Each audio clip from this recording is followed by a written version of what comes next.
Hello, everyone, and with a full recovery, both of us are back for yet another Larkansayel. In other words, rainbow. I don't know why, but we just have to use our imagination. Tokyo Ichigo, Tokyo Ichigo. Yes, you thought it was a SpongeBob reference, but it's actually a Sentai reference. And what is actually the UltraQuest podcast. And we are here to discuss Ultraman Arc Episode 3 Unleash Your Imagination.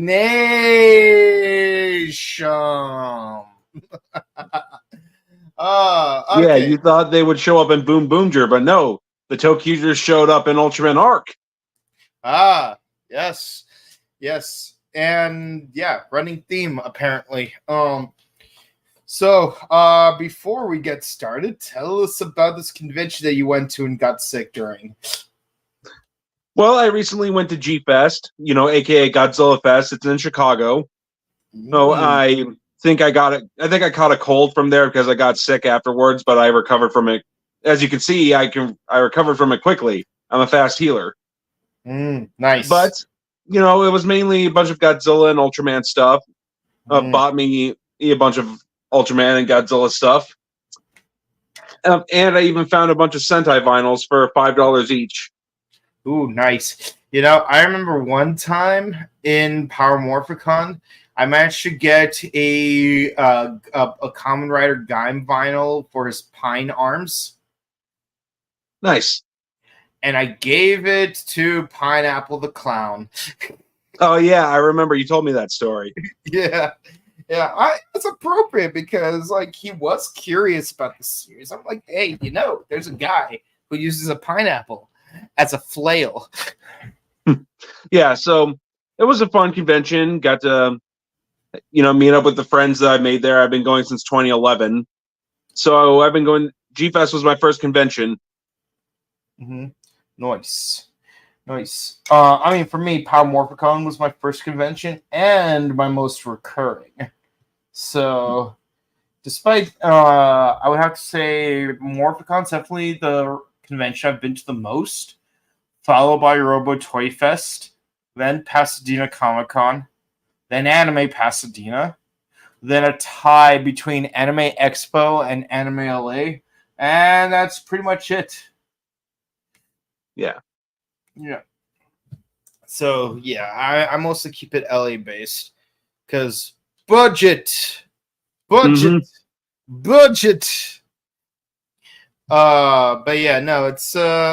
this episode is actually a prequel, and it takes place 3 months before the first episode, and that's left me wondering one thing. All right, well, I'm not a huge fan personally of the whole 3 weeks earlier teaser thing. I feel like, we should start our stories where they begin, not start them where they get interested. Get out.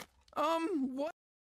Yeah, but apparently the head writer said, yeah, if we did the first episode on the first episode, it would be tiresome. Well, maybe come up with different ways to give your character their superpowers. Maybe make it a two-parter. I mean, there have been seasons of Power Rangers where the Rangers don't even get their powers till the second episode. Yeah. Heck, I think there have even been series where the characters even get their powers till the third or fourth episode. It's actually, you know what? In Power Rangers Cosmic Fury, they didn't get their powers until the end of the third episode. Pretty much, yeah. The end of the third episode out of 10.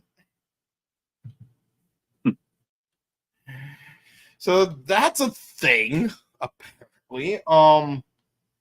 So there's ways to work around it, or maybe change the circumstances of how they got their powers. Maybe don't just be in a near-death situation and suddenly you hear a voice.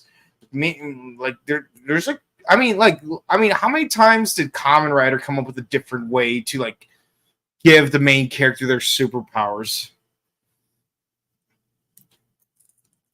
A few different ways. Mhm. Yeah, like take Kamen Rider in the Showa era. Like, okay, the first season, the bad guys gave the first two riders their powers. It's an interesting thing. It's like, oh, the bad guys gave you your superpowers, but they were intended to be villains. V3, he got his powers from literally the same thing, except it was the good guys that cyberized him instead of the bad guys. And they're like, hey, what if we give him both of our powers? Exactly. Yeah, and in the third one, and then Kamen Rider X, he got his powers from his dad.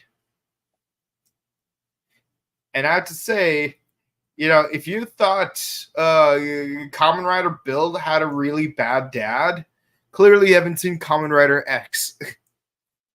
I imagine a lot of Kamen Rider fans haven't seen all of the Showa era. Yeah. Then again, I wanted to talk. The only Showa era writers that I've seen are Amazon, and Z-Cross, Black RX, Shin, Zeto, and J. Although those last three are technically Heisei. Yeah, like for me, the first one I ever saw was Amazon because it's only 24 episodes. But of course, I did watch Black and Black RX because of the fact that, that's what Saban's Master Rider was based on. But 2019 and 2021. No, actually 2018 through 2019 because of the end of the Heisei era, and of course in late 2020 because of the 50th anniversary of Kamen Rider, I did rewatch literally every season of Kamen Rider, all 1,502 episodes up to the end of Saber. That's impressive. Yes. And yes, Z-Cross does count as one episode. Because according to O's, episode 28 is the 1000th episode, and it can only count if you did include Kamen Rider Z-Cross special as the 300 something episode. I know that the final episode of Black RX is episode 450. So let's see. 450 minus 51 minus 47. Whatever you end up with, that's the episode number for Z-Cross. Or you could go the other way and just do 98 plus 52 plus 35 plus 24 plus 39 plus 54 plus 48 plus 1. Some of those are easier because with 98 and 52, that's going to be 150 even plus 35. That's going to be 185 plus 24. That's going to be 209 plus 39. That's going to be 248. Hold on. Yeah, 248. 248. So the final episode of Stronger's 248 plus 54. Oh no, I'm gonna need a calculator at this point.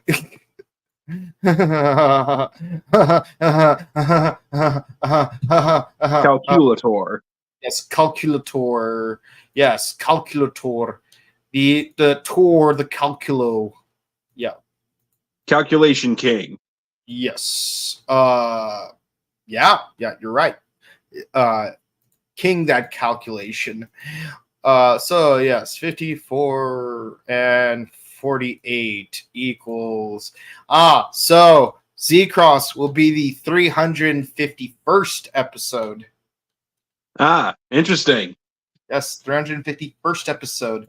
Yes, that means the first 9 Kamen Riders and the 7 seasons that comprise them is 350 episodes. Add Z-Cross and Black RX, you have 450 episodes.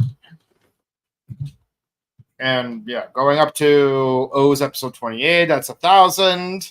The final episode of see, final episode of Saber is 52. Sorry, 1502. So Revise puts us at 1552, and so Geats puts us at 1601.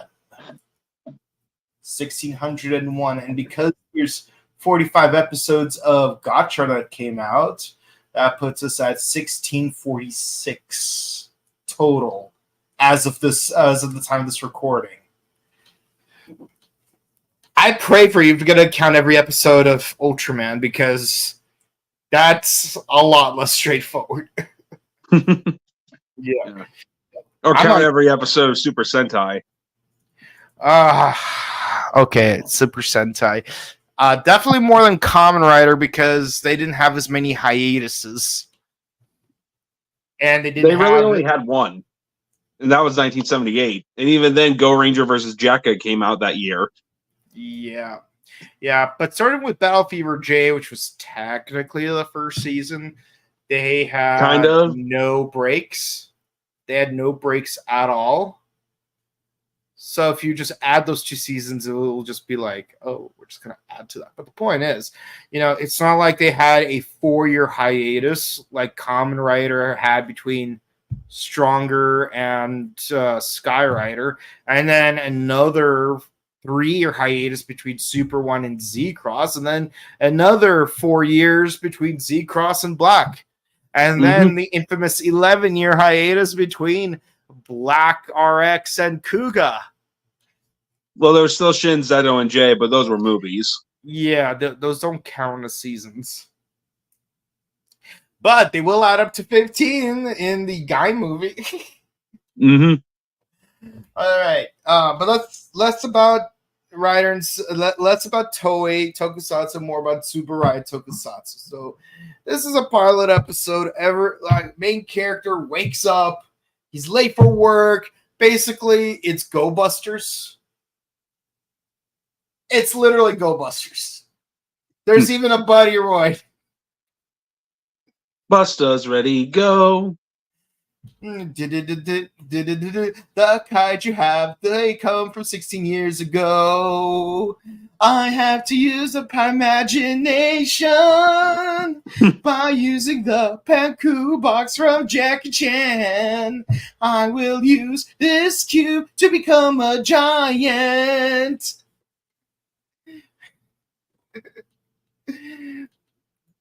But yeah, no, it's like,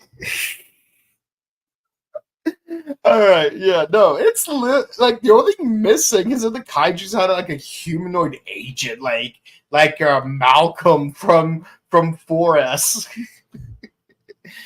It's like, bring me more Ultra Cubes, Malcolm. Bring you more Ultra Cubes? What do I look like, a delivery boy? Do I look like I have a tire on my face? But yeah, so it's like there's quite a bit of meandering involved in this series, because it's like, oh, we're just talking things out. Oh, were you there as a little kid when that one kaiju attacked? Yes. 16 years ago, as a 7-year-old, and a kaiju attacked, and I somehow survived, but no one believed me. No one believed me about the giant monster that was clearly there. How dare they? How dare they? How could you miss that thing? I mean, what is this? The what's it called? What is this? The spring special for Tokuger versus a Kamen Rider Guy, and we're like, oh, hey, there's a giant a robot outside. And it's like, and then you turn around and it's not there. That part was pretty funny. Yeah, and then they did it a second time the next year. I feel bad for Brain in the second one, because like he legit saw something. Yeah, basically the main character's Brain from Kamen Rider Drive. But yeah, so yeah. Oh, kaiju attacks from under the earth, and his name is Drillos because he can dig, I guess. I'm a digger. I'm a drill and a shovel. I'm a digger. I That's have the not same. Megalon from the Godzilla series. Yep. Yep. Man, I missed that Looney Tune with the owl, but yeah. So he's just attacking the city, destroying property, and of course the main character's concerned about his grandma. It's like, you can't be concerned about your grandma. We got to take care of this kaiju. But the kaiju's attacking my grandma. I don't care. Like random civilians over her loved ones. That's what I signed up for. And of course, like he hears like a noise coming from a mirror. Gee, where have I seen that for? Hey, did you by any chance see a missing Yu-Gi-Oh deck? Yeah, so yeah, main character ends up in a mirror world. Jeez, where have I seen this before? Oh, and the mirror world is empty. Jeez, where have I seen this before?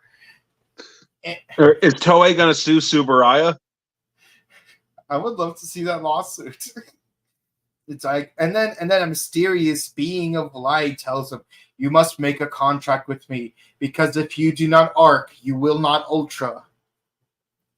It's like, what do I do? Use these children's trading cards, and then hop on a motorcycle, and then get immediately off because that would be stupid. But I love 5Ds. So do I. But everyone makes fun of 5Ds because everyone's playing card games on the ground. No. Look, I know that that the whole card games on motorcycles thing sounds silly on paper, but when you actually see it in action, it's a lot cooler than it sounds. Yeah, I remember one time someone actually installed a dual disc to a bicycle so that they could play card games on a bicycle. One time, I remember one time for an April Fool's thing, I tried to imitate Little Karibo by trying to do as many voice impressions as I could in 2 minutes, all of which saying card games on motorcycles. And I decided to mix things up every once in a while, like having Krillin say card games on skateboards. Too soon, Krillin. Too soon. And yes, that actually did happen in 5Ds. Yeah, I did with Rua and Ruka. Yeah, that was weird. Why are you playing card games on a skateboard? That makes no sense. And then, ironically, that I think becomes a thing in the 6th generation, where like, oh, he's flying around on a hoverboard playing card in Brains, games. they do card games on hoverboards. Yeah, in virtual reality. This is why I retired in 2011 and stopped watching the anime like midway through Zexel. I tried watching the first episode of Arc V and I just couldn't. I tried. Well, Brains is good. Yeah, but I feel like I need to watch all of it leading up to Brains. And then Sevens and then Go Rush. Like, just because I don't watch it doesn't mean I don't know what they're called. Yeah. Yeah. So it's like, yeah, if you do not arc, you will not survive. Use this. What's this? It's the Panku box. It will help you open the 8 doors to the demon world. Why would I want to open the doors to the demon world? I don't know. I was just like hanging out at the set of Jackie Chan Adventures, and I saw it lying around in the prop department. So I'm like, oh, that looks cool. I'll make that my morpher. Well, yeah, so it's that, or kind of like a Rubik's Cube in a way. Yeah. Yeah, it's all about the puzzles. Mm-hmm. Mm-hmm. And by the way, I only have 3 more episodes of season 0 left to watch. Feels a little rushed towards the end, not gonna lie. But damn, Miho really kicked ass when it came to that FPS game. It's like these 3 professional mercenaries who've been to what I can only assume 2 tours of Afghanistan got defeated in a game of laser tag by a little girl. Yep. Shooting with her eyes closed, no less.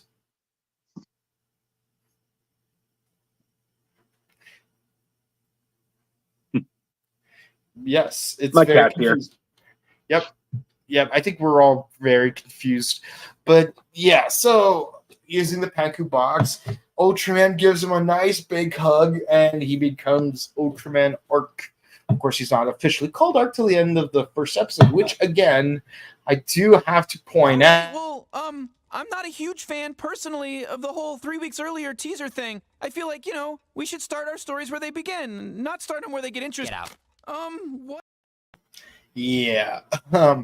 So yeah, they have to fight the kaiju, and it's like, you have to use the power of imagination. So of course, naturally, they use mirror move. They use a bunch of times, like that episode of Pokemon where they go to the circus. Mime.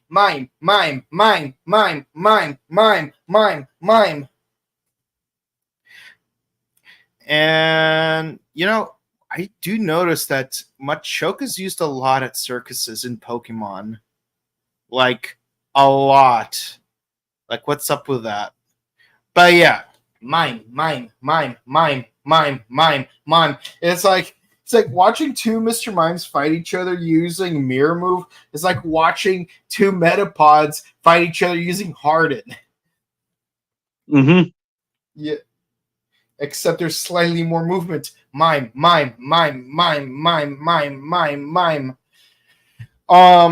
It's like, you can break it using the power of imagination. It's like, oh, okay, imagination.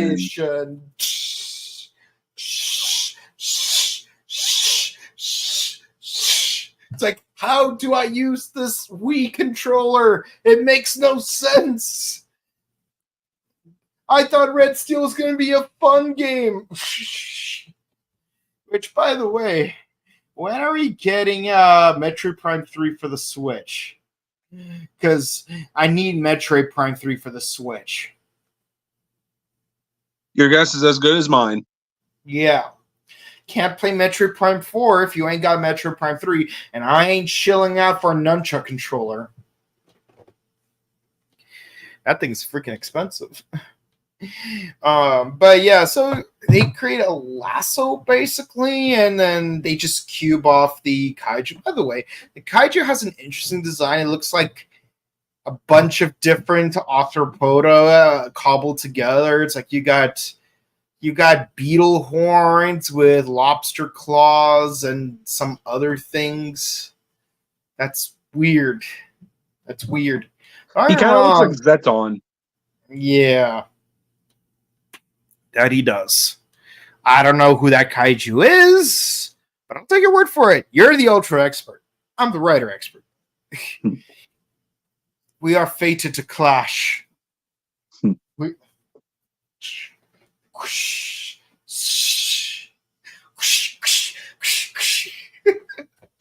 Yeah, so there's that. And yeah, so yeah, it turns out the whole thing was a dream.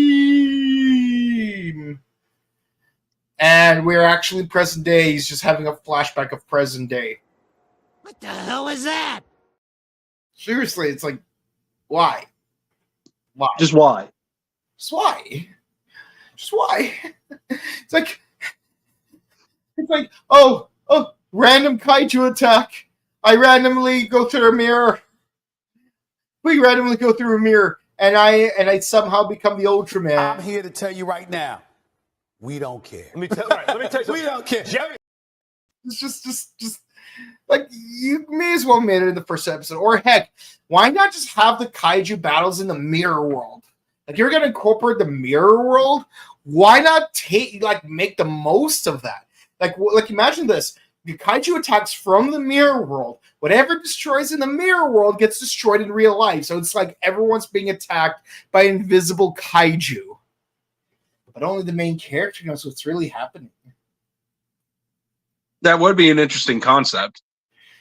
But Tsuburaya is not us. So they're not going to do it. Just like how we would come up with an interesting concept for Gotchard. But they won't do it. Because Toei ain't us.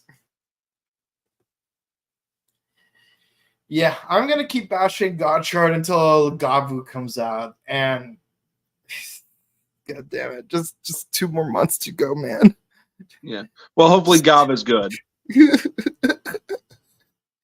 Gotcha could have been great. I did not watch this week's episode yet, but I hope it's not going to. You know it will. And yes, we do get Ishida, basically the Blue Ranger's name from a Boom Boonger. He's going to he wants to go for a walk and get all excited about coffee beans. Jeez, imagine putting him in a room with Kamen Rider Skull. It's like coffee. I'm tweaking. Coffee. Oh, and also in that room, also put in Dexter's parents from Dexter's Lab. Kids, you don't understand. We adults, we need coffee. And then they have some dude in their cupboard. Yep. That was weird. I remember that episode. That was weird, man.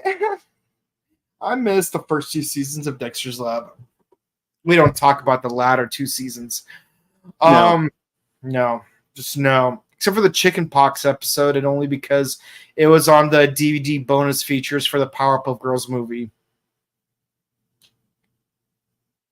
And even the animation there was kind of wacky. It was too fluid. Yeah.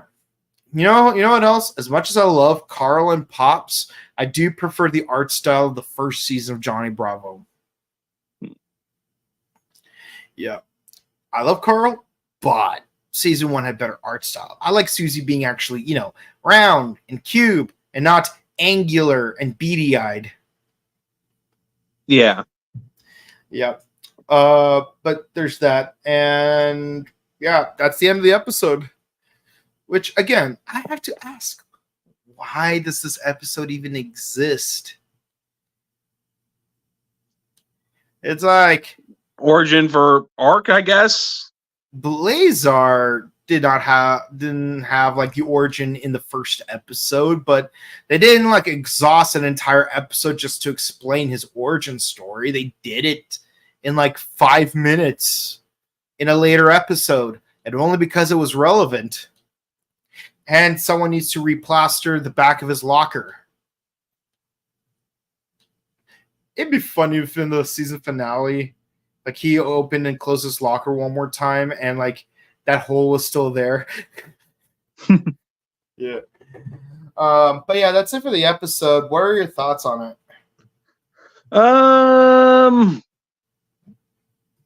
I guess I give it an 8 out of 10. It was all right. It's just kind of there,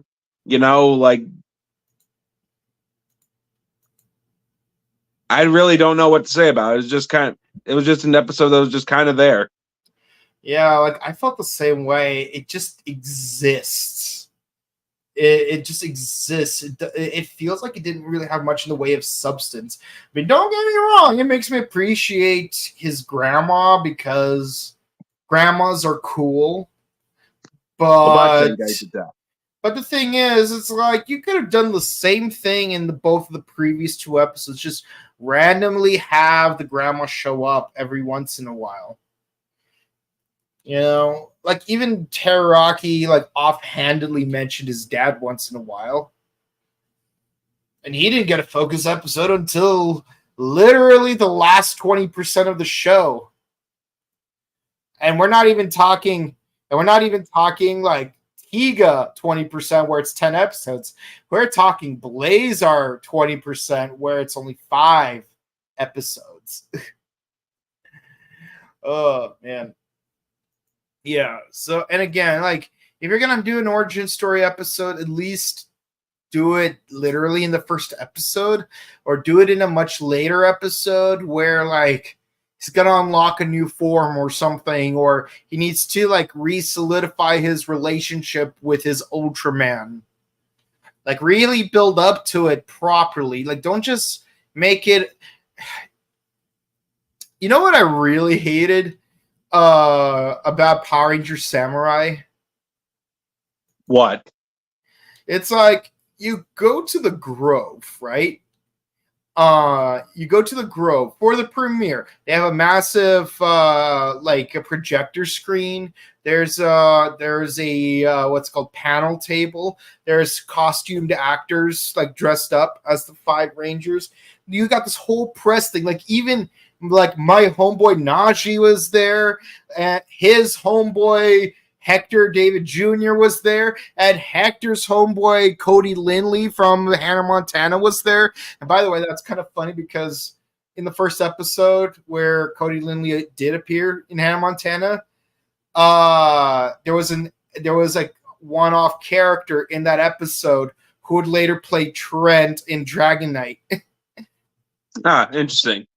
Yes. Meanwhile, the pilot actor for Kid Taylor would later appear in Wizards of Waverly Place. And like when I saw that in one episode, I'm like, is that Matt Smith? Not Doctor Who Matt Smith. I'm talking like Kamen Rider Dragon Knight pilot Matt Smith. Is that you, Matt Smith, or is that some random dude that looks like Matt Smith? But like, turns out it actually was Matt Smith. Yeah. Oh, Samurai. That was one of the worst seasons of Power Rangers I've ever seen. Actually, I've seen all the Power Rangers seasons, but Samurai is definitely one of the worst seasons in my opinion.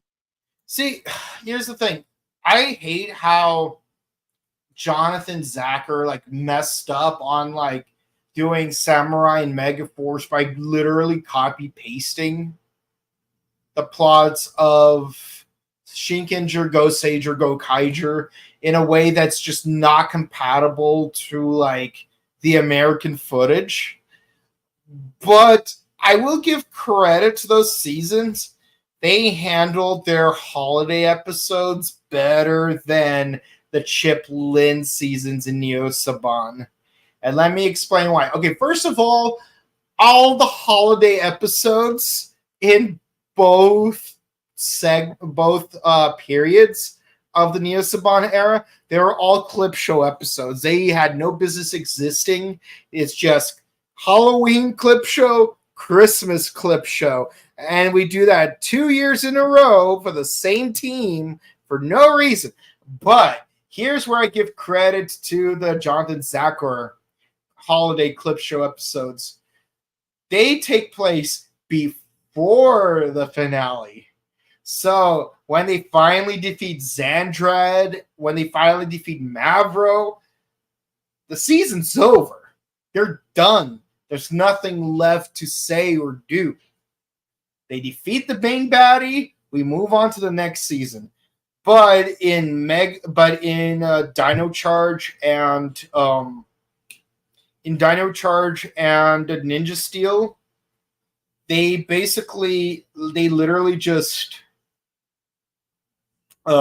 literally just slap those Christmas episodes after the finale.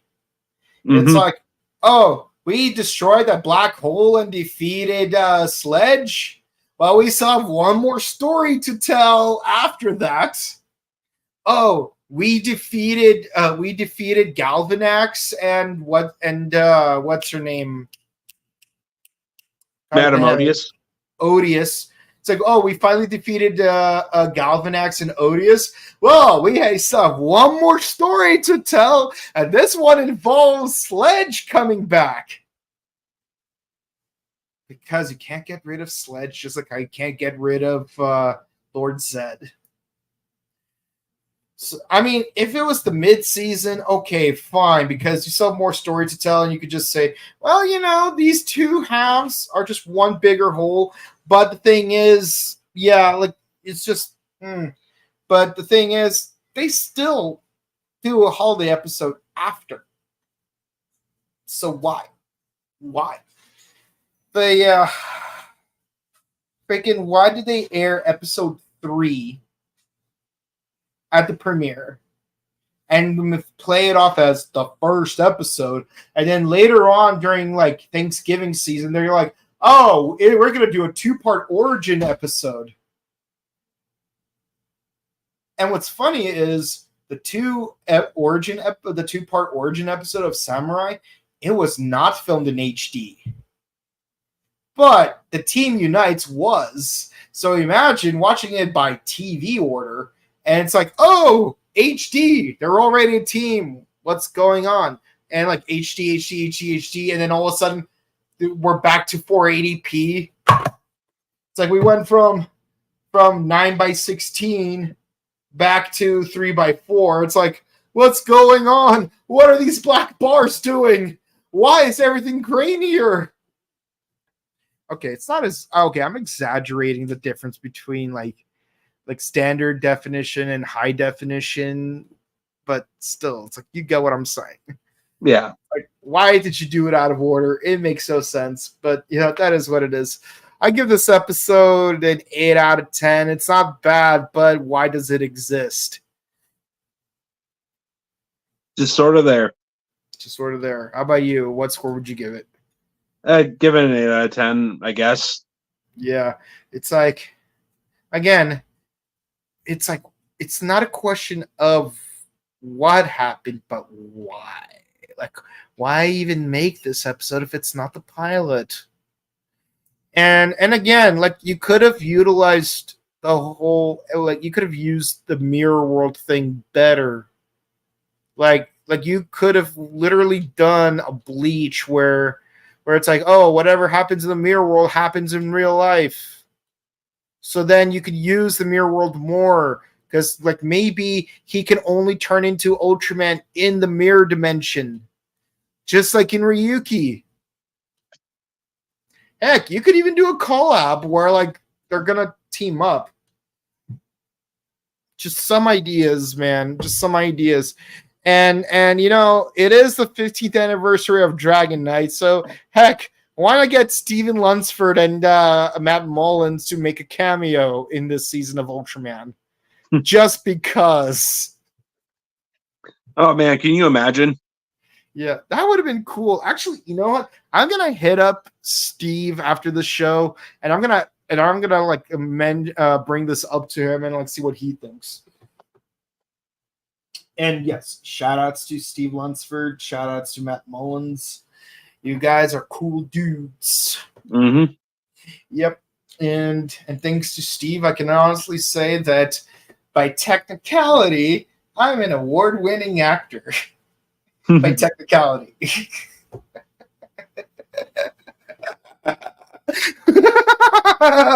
Let's go to the comments. Okay. It seems pointless to just make a pilot episode, the third episode. It's like watching Power Rangers Samurai in reverse. Exactly, dude. Mm-hmm. Yeah. It's like, it's just Samurai, dude. Yeah. Okay, and we have one more comment. Digalos uses mirror move. Ultraman uses mirror force. Super effective. Hold on. Mirror force is from Yu-Gi-Oh! What are you talking about? Say no barrier. Mirror force. Yeah. Duro monstacado. Duro monstacado. Duro monstacado. Duro monstacado. And Triple XYZ says, "Oh yeah, you were in 2020." Yes, I was one of the protesters in the movie. You could barely even see me on screen. But hey, again, the film won the best ensemble in a short film, and I was part of the ensemble. So yeah. Oh man. I dedicate this award to Bren Mejia, who was in the movie with me, and he always cheerleaded me when things got too tough, when we had to run through that alleyway for 2 hours straight. Okay, that's a joke. But yeah, no, Bren Mejia was in that movie too, so yeah, we're both award-winning actors. But I think he deserves more awards in his own right, because he was in American Horror Story and Supergirl. Very unfortunate characters he always gets cast in. But hey, that's Hollywood, I suppose. And by Hollywood, I mean Canada. Mm-hmm. Because CW is Canadian. All right, so that's it for the comments. Thank you guys so much for watching. If you enjoyed, please be sure to comment, like, and subscribe to us on YouTube, Facebook, Twitter, Instagram. Ding the bell icon to stay notified for our latest videos. We are the Morphin Network. We do Ultraman Arc on Mondays, Kamen Rider God Chart on Wednesdays, Bakuage Sentai Boom Boom Draw on Thursdays, and Kamen Rider Fies on Sundays. And just a heads up, guys. While unfortunately we were not able to do Fies yesterday due to a medical emergency, we will air that our discussion of that batch of episodes this Sunday. But in addition to that, we will also be interviewing a legendary Ranger actor. That's right. That's right. So just like before, this is an actor that appeared in Jungle Fury. So we're 2 for 2 with Jungle Fury. I love that. Oh, no, actually, no. We did interview Maigado in between. So technically, they're not consecutive. Okay, we need to retroactively put Maigado into Jungle Fury for arbitrary reasons. But yes, no, like the person we're interviewing is Paul Giddens, who played Master Finn, aka the Shark Spirit Ranger in Power Rangers Jungle Fury.